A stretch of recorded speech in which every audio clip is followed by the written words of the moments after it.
What's going on, family? Welcome back to another video. I appreciate you guys clicking in. And if you guys are new, my name is Patty List. I'm a certified bodybuilding judge, WNBF pro men's physique competitor, and full-time online fitness coach. And in today's video, I want to break down how to build a perfect aesthetic physique based on your personal goals. So I'm going to be going over beginner, intermediate, and advanced level goals. Now, depending wherever you are in your fitness journey, you definitely will be able to take something away from today's video. Before we get started, please subscribe. If you don't like me, you can always unsubscribe later, and let's jump in today's video. So tip number one is to ensure that we can have goal clarity. And it is very important to have an actual goal when you go into the gym, because without a plan, you have no idea why you are doing what you're doing.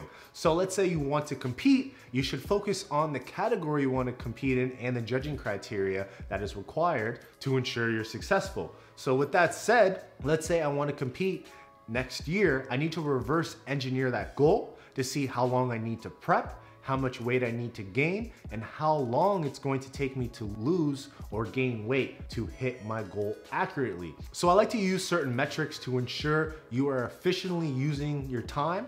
And when you're bulking, I would suggest moving at a 1% gain per month.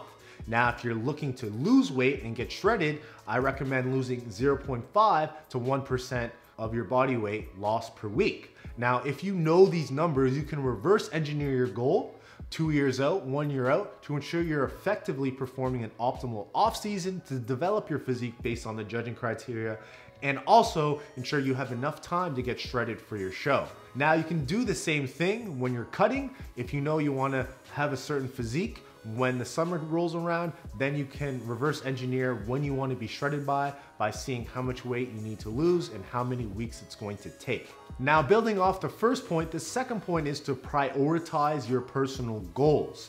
Now, if you just perform a regular workout program that's cookie cutter or general, you're just gonna enhance your current proportions. Now, if your proportions aren't perfect, you need to prioritize your personal weak points. Now, it's gonna be different for everyone. If you are looking to compete in men's physique, you're gonna be looking for a nice small waist with a big V taper. And if you're looking to compete in bodybuilding, you're gonna wanna more focus on an X frame.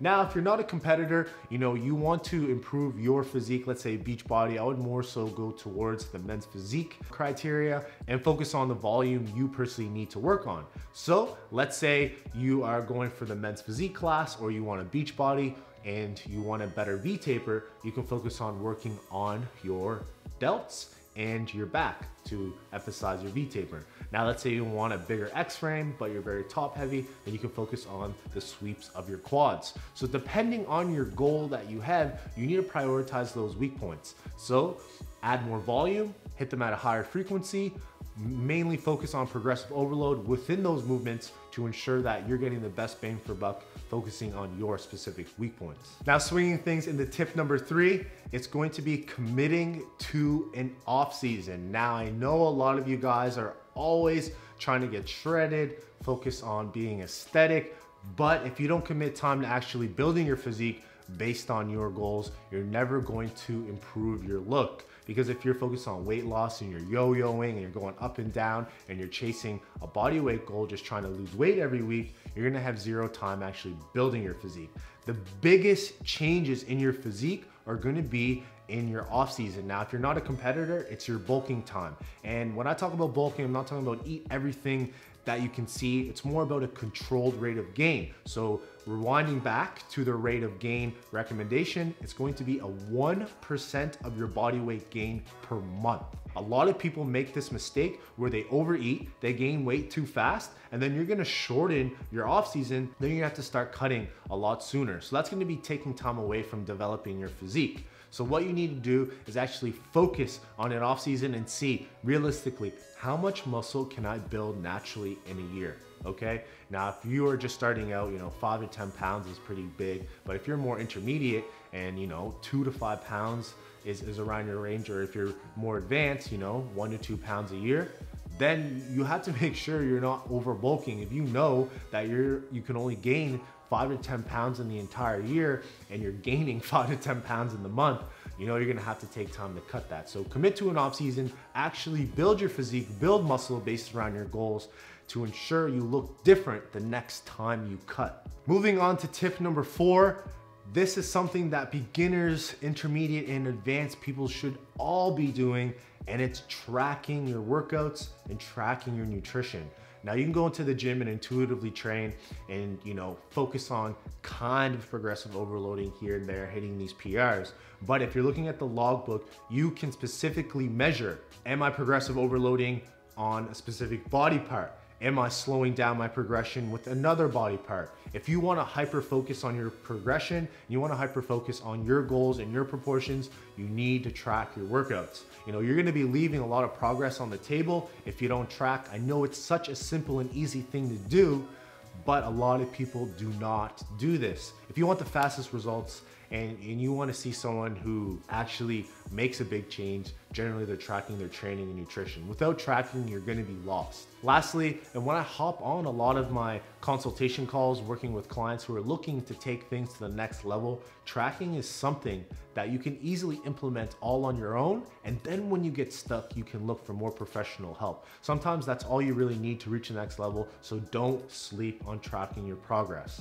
And the final tip for today is going to be consistency. If you know you can only gain 5 to 10 pounds over an entire year and you're starting to slack off and you miss a month here and a month there, you know, you're leaving pounds of gained muscle on the table, or you're leaving a lot of shreds on the table. Where consistency really separates those people who make a massive change, okay? You know, you can be really motivated going to the gym, maybe 6 days this week, you're crushing it, you're on your diet, but then you blow it on the weekend, or you go a couple weeks and you fall off, you know, you're leaving a lot on the table. There's gonna be a lot of other people behind you working hard with their head down, focused, dedicated to make progress, and they're gonna leave you all behind. And I say this more towards competitors, but if you are not consistent as a lifestyle athlete, then you're not going to make progress. So what I recommend is you put an appointment into your calendar when it's time to meal prep, when it's time to grocery shop, when it's time to go to the gym.